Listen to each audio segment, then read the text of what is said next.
what it was. Y'all know who it is. And, y'all tuned in with Priceless Knowledge of Self. And, this ain't shit but a little more cosmic insight, man. And, we ain't gonna do no delaying. We're gonna jump right back into these rising signs. And, to close it out today, we're doing it double time. Cause, this right here, this gonna be a little something about those people that have Gemini rising in their natal chart. And before I even get to that, you already know what the fuck I'm gonna do first. I'm gonna bring y'all a little information on what the ascendant or the rising sign is. Then I'm gonna give y'all some of the characteristics and personality traits that come along with being a Gemini rising or a Gemini ascendant. Then after that, I'm gonna set the table for you. I'm gonna put the houses into place, and it might even tell a little story on how things play out for a person in their life. So, hey, let's get it cracking. So the ascendant or the rising sign. This is the sign that was rising from the east at the exact moment that you were born. And whatever degree that it's at, that's where your first house cusp starts. And that's why knowing the exact birth time is kind of pivotal in really accurately interpreting the birth chart. It also sets the table and puts the houses into place, which can tell the story of a person's life if it's read the right way by me. No, I'm bullshitting, but no, I'm not. That's some Gemini crazy shit, huh? You know what I'm saying? The rising sign of the ascendant, it plays a big part in the big three that consists of the sun, the moon, and the rising. And they make up the basis of our personality. So the ascendant, this is your outward personality. It's the sign that you kind of seem like you are to others. It also has a lot to do with your appearance in a broad sense and also how you carry yourself. It's kind of like when people see you, they're going to be like, hey, that's a Sagittarius right there. Or, hey, that's a Scorpio right there. Or, hey, that's a Gemini right there. And oftentimes, you know, it's not. It's just their rising sign that they're seeing. And, you know, that doesn't mean that it's not important. It's just your outward personality, where the moon is your inward you. It's who you are inside. And the sun kind of puts it all together in a sense, man. And so whatever planet that rules the sign that's your ascendant, that's going to be called your chart ruler. And if you pay attention to wherever that's placed in the house placements, man, that's going to give you a big indication on how this is going to play out in your life, man. And, you know, this is the vehicle that you use to get to the sun sign, whereas the moon sign is kind of like the engine, you know. But, yeah. So people that are born with Gemini rising, you know, the first thing that I notice about these folks really in particular is that they can't sit their ass down for nothing. For nothing. They usually walk fast and they talk even faster. They talk with their hands too, which, you know what I'm saying? Their hands are usually larger or more pronounced too. I could say that. And that's a little news you can use, man. And personality wise, you know, other than that gift of gab, man, you know what I'm saying? I feel like Gemini ascendants are these ones that tend to know a little bit about everything, but, be the masters of nothing. But both of which are caused by that insatiable curiosity that they have, man. And, you know what I'm saying? It's also got to do with that restless energy, but, you know what I'm saying? And they ain't nobody to be feeling sorry for because they're so motherfucking charming and clever that, you know, that alone is going to make people want to fool with them, which will ultimately put them in beneficial situations, man. Plus, they're able to say something about everything simply because they've accumulated the knowledge and love nothing more than to talk. So you might as well pull up a chair, man, when you fucking with them for real, because they will talk your ear off if you allow them to. And I know you might fire me up saying I'm a Gemini rising and I'm quiet, man, and this and this and this. I don't talk that much, but look, man, that's your business. Okay? That's my shit.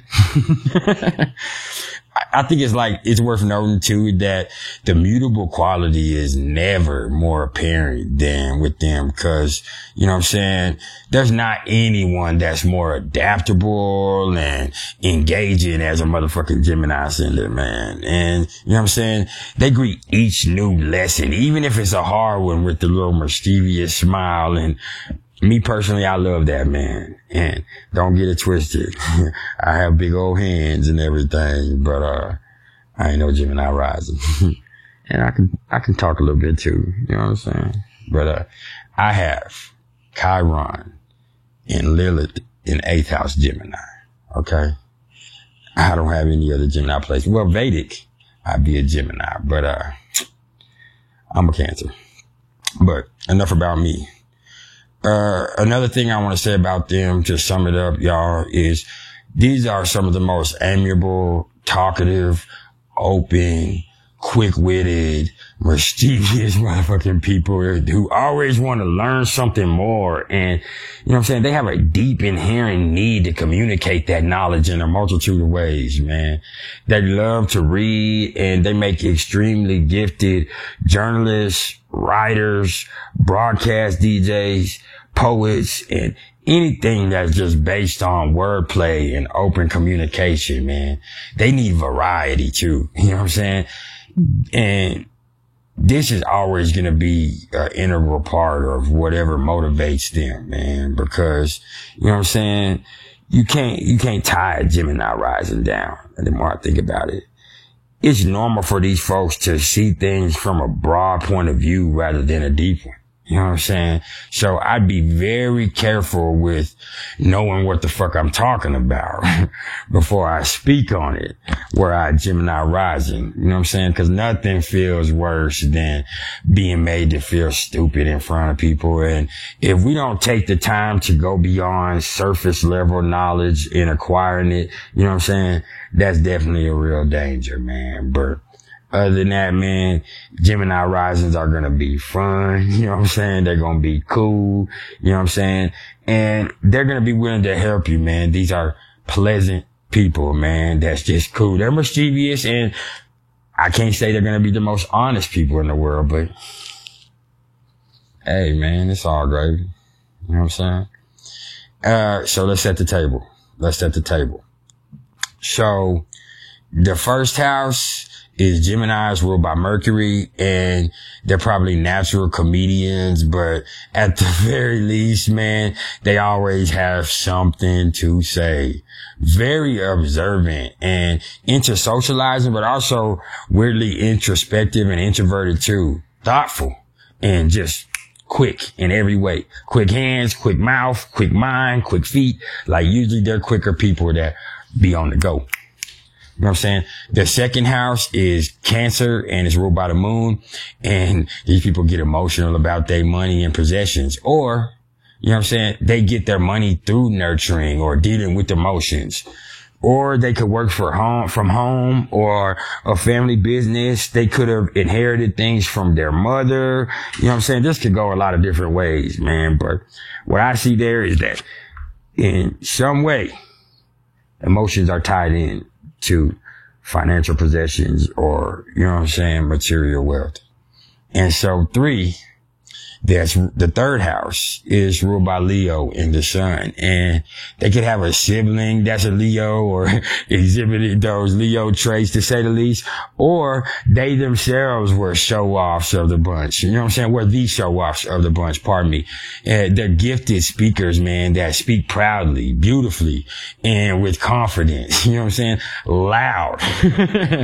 Tendency to shout over other people when they get into a verbal debate or just a heated exchange verbally. It doesn't have to be an argument or a fight. You know what I'm saying?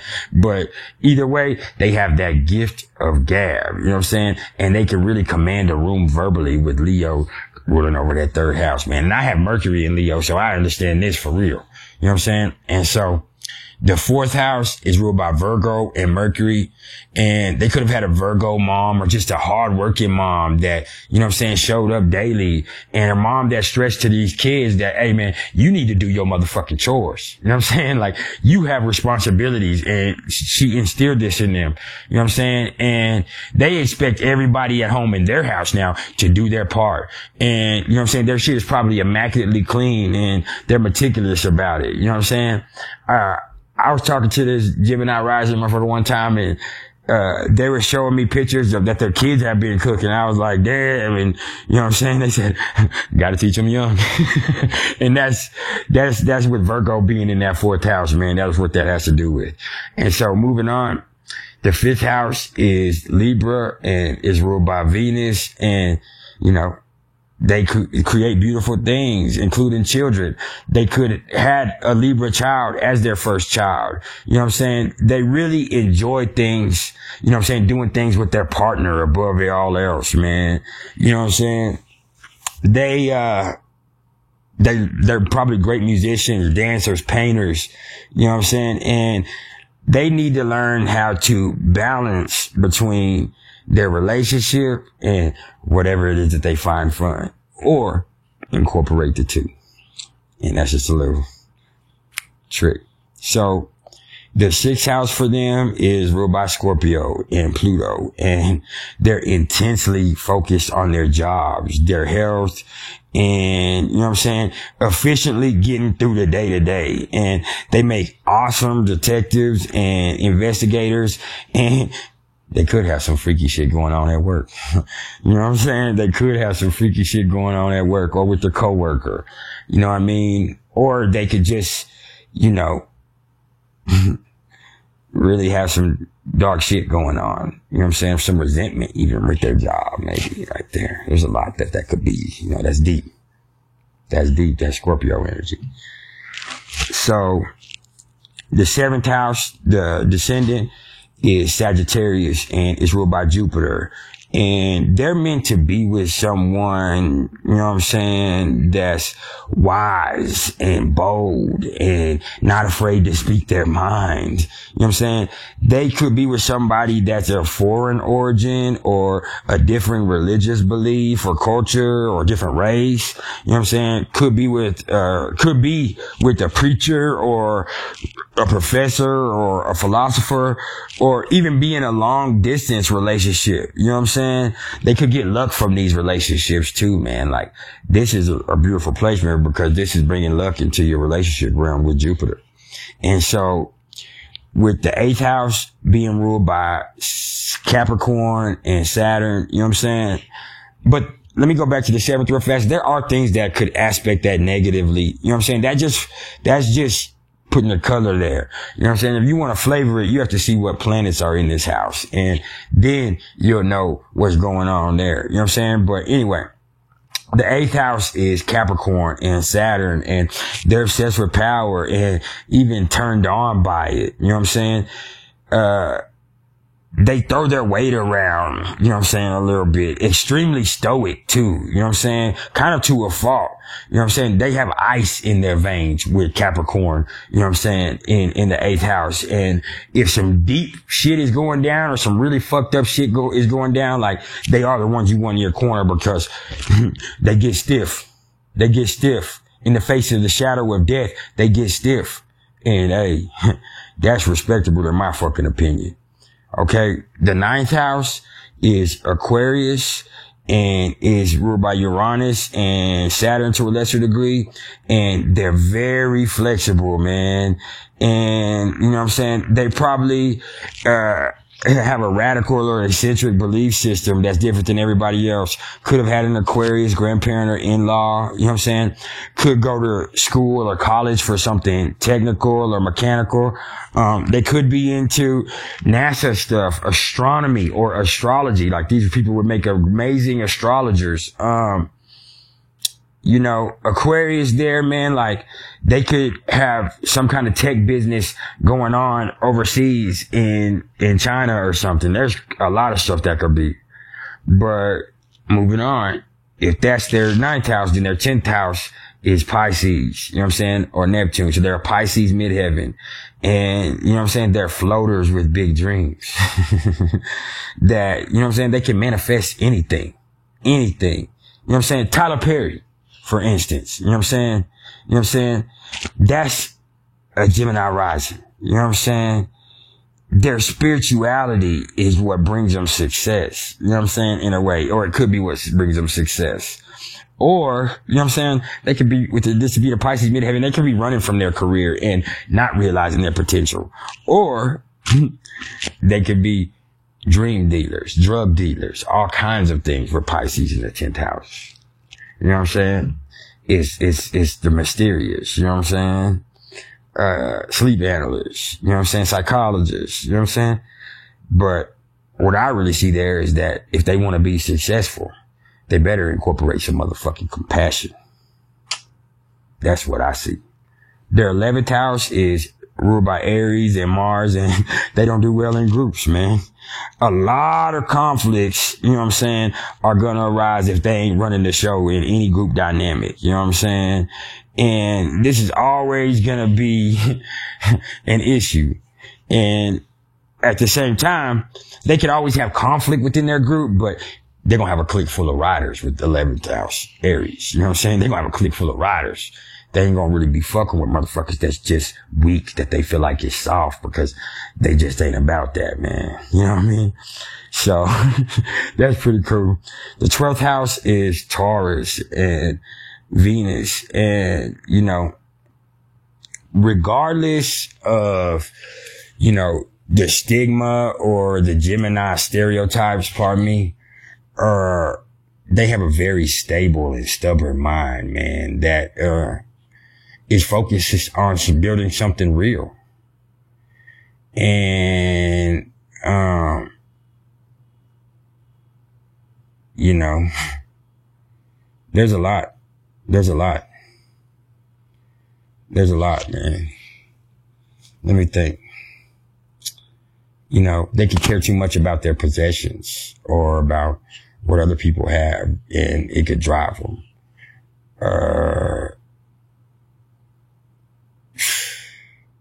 Bro, there's a lot. With Taurus in the 12th house, like, they being able to get money could be hidden away from them, because the 12th house is also what's locked away or hidden away, or it's just in the back of their mind, or they're always thinking about how they can come up. You know what I'm saying? Or it's just, yeah, that's basically it. They're always thinking about where they're coming up. You know what I'm saying? And, let me think, man. Is there anything else?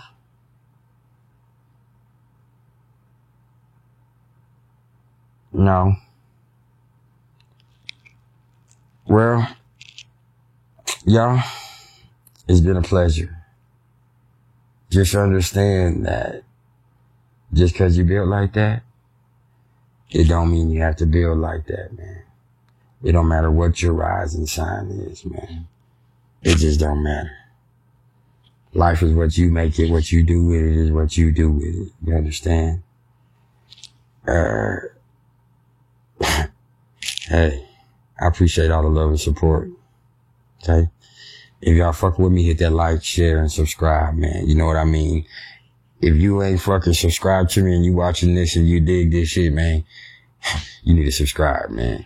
If you don't hit the like button and you ain't subscribed yet, do it. If you subscribed and you ain't liking these motherfuckers and you just watching it, sitting up here looking at me, man, don't. Hit that like button. You know what I'm saying? Hit that bell icon so you can get notified when I come back to you, man. Hey, man, we only have 2 rising signs left, y'all. Deuce. You know what I'm saying? We got Taurus and Sagittarius. We have 2 nodes left. You know what I'm saying? I don't know which one's yet. I can't think of it right off the top of my head. I done brought a lot of information. We have 2 Jupiters left. And we have 2 Plutos left. We're going to conclude this whole series next week, man. Hey. And then after that, man, who knows? Who fucking knows, huh? Hey. We got the Super Bowl tomorrow, man. I'm going to tell y'all right off the rip. Y'all might see me Monday, but you might not see me till Tuesday. So, hey, we got a long couple of days ahead of us, but I got things to do. I appreciate all the love and support. If y'all are interested in the astrological readings whatsoever, you can either hit me up in the comments below or email me at mr.turner1300@gmail.com. And that's Western, that's Vedic, that's numerology. Yeah. Fool with me. Okay? Hey, y'all keep it real, man. And if anybody's interested in any of this merch, man, I need an email. Send me an email. We're going to talk about it. Because I'm looking actually to just, if y'all want to rep, I got a few people that I'm definitely sending some shit to, man, that if you gonna wear my shit, man, and you gonna put that shit out there, I need you to do it, man. Okay. Hey, one more thing, man, because I talked to somebody earlier. I want to thank my friend, Vanessa. Okay. Because 15 years ago, she was married to one of my good best friends, Lucky. And 15 years ago, I've always been interested in astrology, but I was talking about being a Cancer, and her ex-husband, Lucky, is a Cancer also. And his birthday's 2 days after mine, but we're night and day. And I was not understanding it. She pulled out that old astrology book for me, and she said, she scrolled down and she helped me find my moon sign. And she said, well, that's because you're a Pisces moon. You're a Cancer sun with a Pisces moon. He's an Aquarius moon.